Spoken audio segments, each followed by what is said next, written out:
Shalom, shalom. First and foremost, as always, I love to give all praise, honor, and glory unto Yahweh, Bahashem, Yahweh Shai. Double honors to Elder Tahar and the rest of the elders that are fairly pushing this truth.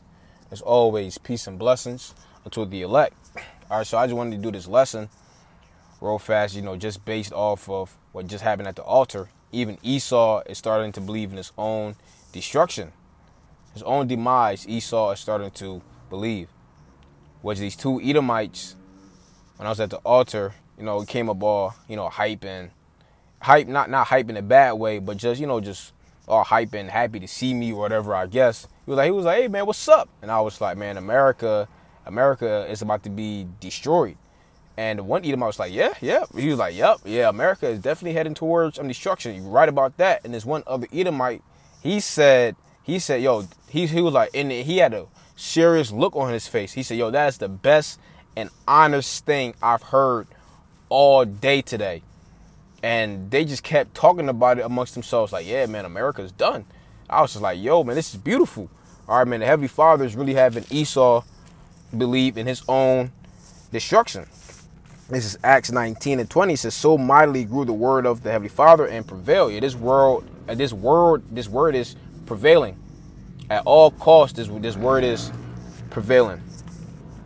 It's prevailing so much that even these damn devils are starting to believe that this place is done. That's how you know that the Heavenly Father is overtaking the minds of these people. He's putting it in these people's spirits to know, like, yeah, this place is done. And it's beautiful. This is St. Luke chapter 21 and verse 15.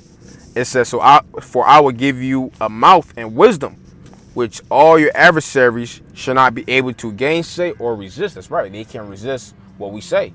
The reason why we can't resist what we say is because the Heavenly Father is putting it in their spirits to believe it. Go ahead and get this in Proverbs. Hey, this is really the most beautiful time to be alive. We're seeing and hearing things that a lot of men came into this faith, or they actually wanted to witness it, but they couldn't, either because they died, or also because they fell out as well. Right? A lot of men, they wanted to see the things and witness the things that we're seeing, but they didn't have that faith, they didn't have that patience, so they fell out. They fell out, and they didn't get a chance to even witness it. But we're witnessing the downfall of Esau. Heavenly Father is letting our eyes see it, letting our ears hear it. This is Proverbs 21:1. The king's heart is in the hand of Yahweh. As the rivers of water, he turneth it whithersoever he will. That's right. The Heavenly Father is the one that is programming the minds of these people. So let me go ahead and grab this in Job 15 and verse 6. I'm going to grab Job 15. I'm going to go to Job 18. So that's just proof, brothers, man. We just got to hold on. We got to keep holding on. We got to keep being on fire. Keep that fire lit. Keep that fire burning in you. Because the Heavenly Father is confirming that this place is done.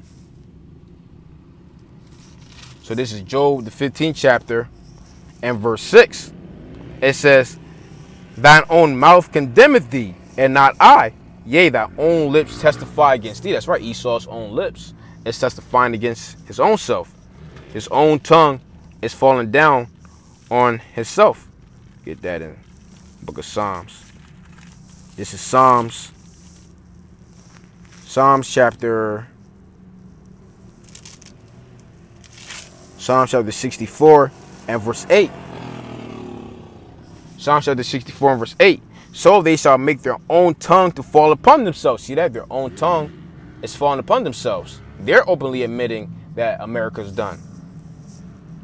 All that see them shall flee away. That's right. So man, Esau is just coming into the realization that even his empire is done. Even his so-called kingdom is finished. We don't even got to say too much. Oh, and like in Philly, when I was teaching in Philly last week, you had this one tech guy. He came by the altar, and he was even spilling the beans on how America's done. So I just don't understand, how can you dudes not be on fire? The Lord is showing. The Lord is showing out. The Lord is working. The Lord is showing us that this place is done. So how can you men not be on fire? This is Job chapter 18, starting at verse 5.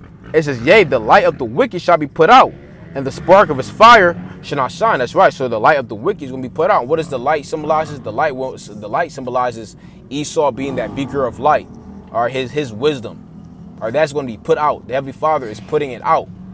And we're going to come in his stead. We are going to be the new Lucifer in the kingdom, which Lucifer just means light bearer. Goes back to the Hebrew word Hayallah, which means light bearer. We are the Israelites, starting with the elect, are going to be the beaker of light in the kingdom. It says, yea, the light of the wicked shall be put out, and the spark of his fire shall not shine. The light shall be dark in his tabernacle, and his candle shall be put out with him. Again, symbolizes his wisdom, knowledge, and understanding. Okay, Esau's way of life, nobody's going to be adhering to that anymore. Nobody's going to be flocking to that anymore. It's going to be us, Israel, Yasharallah. Now jumping down to verse 14, it says, his confidence shall be rooted out of his tabernacle, and it shall bring him to the king of terrors. That's right, the confidence is going to be rooted out. Man, the confidence is gone out of this place, long gone. People don't have any more hope in America as they once did. That America pride had been brought low. Go ahead and grab that in Job as well. This is Job. Let me see. Let me try to remember where it was at. I believe it's Job chapter 40. Yep, Job chapter 40 and verse 11. It says, cast abroad the rage of thy wrath, and behold everyone that is proud, and abase him. Look on everyone that is proud, and bring him low, and tread down the wicked in their place. And that's what the Heavenly Father is doing. All right, everyone that is proud, the Heavenly Father is abasing them and bringing them low, which is all prophesied against the Assyrian, who's the modern day Assyrian, Esau, Edom. Go ahead and grab that in Isaiah. This is the book of Isaiah, chapter 10 and verse 12. Wherefore it shall come to pass that when Ha'adawan hath performed his whole work upon Mount Zion, talking about putting us in slavery, and on Jerusalem I will punish the fruit of the stout heart of the king of Assyria, and the glory of his high looks. See that? So the fruit of the stout heart of the king of Assyria is being made low. Heavenly Father is punishing him. And they're coming into that realization. Now they're agreeing with us. They're openly admitting that they're done. Like it's really hard not to see it nowadays. It's hard to try and avoid it nowadays because it's right in front of Heavenly Father's putting it right in you people's faces. He's just putting it in you. He's forcing you to see. He's forcing you. Hey, well, it's just beautiful. So now I'm gonna end off on two other precepts. And I'm officially in. This is Job chapter 14 and verse 5. It says, seeing his days are determined, the number of his months are with thee.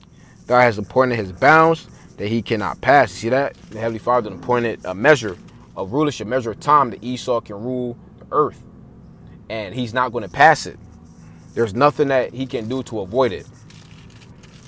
Now, go ahead and grab this in Daniel. I'm going to end off on that.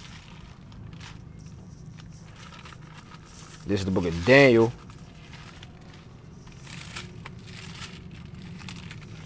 This is Daniel chapter 5.